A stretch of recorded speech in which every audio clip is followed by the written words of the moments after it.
સરકારી ક્ષેત્ર ક્યારે રાજકીય ક્ષેત્ર નહોતું, ત્યાં દરેક પાર્ટીના ઉમેદવારો, ક્યારેક એક જ પાર્ટીના નેતાઓ પણ અલગ અલગ પેનલ બનાવીને લડતા અને જેમાં લોકો પશુપાલકો વિશ્વાસ મૂકતા એ લોકો વહીવટ કરતા.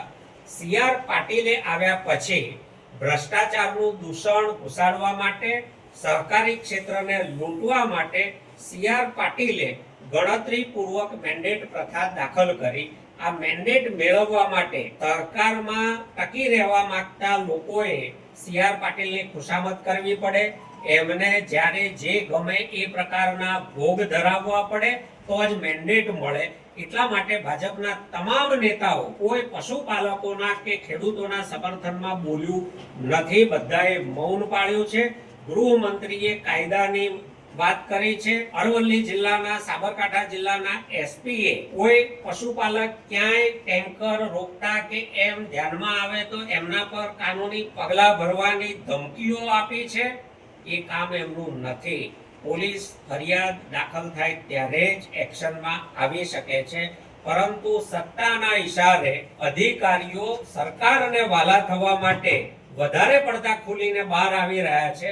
ક્યાંક ને ક્યાંક પોલીસ પણ આવતીકાલે સંખ્યા ન થાય એને માટે કામ કરી રહ્યાનું અમને જાણવા મળી રહ્યું છે.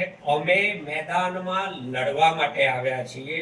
જેને જે રીતે જ્યારે જ્યાં લડવું હોય ત્યાં આમ આદમી પાર્ટી લડી લેવા માટે તૈયાર છે.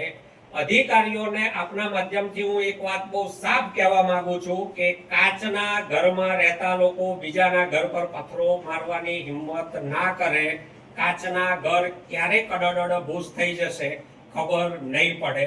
સાબરકાંઠા, અરવલ્લી જિલ્લો, રાજસ્થાનથી આવતા દારૂ, અહીંયા ચાલતા દારૂના અડ્ડાઓ, ડ્રગ્સના દૂષણો અને 2 નંબરની હેરાફેરીઓથી મુક્ત નથી. અહીંની એલસીબી એ નથી જાણતી. અહીંના એસપી સાહેબ અથવા બીજું તંત્ર જો એ નહીં જાણતું હોય તો અમે જનતા રેડ કરીને જણાવીશું કે અહીંયા આ ચાલી રહ્યું છે. નિર્દોષ પશુપાલકો, ખેડૂતો પર ક્યારેય અત્યાચાર કરવાની કોશિશ કરી તો પશુપાલકો અને ખેડૂતો પહેલા પહાડની જેમ આમ આદમી પાર્ટી તમારી સામે ઊભી છે. એને કચડ્યા વગર તમે ખેડૂતો અને પશુપાલકો સુધી નહીં પહોંચો. તમે આનું ધ્યાન રાખો. સરકારો આવશે અને જશે, નેતાઓ આવશે અને જશે.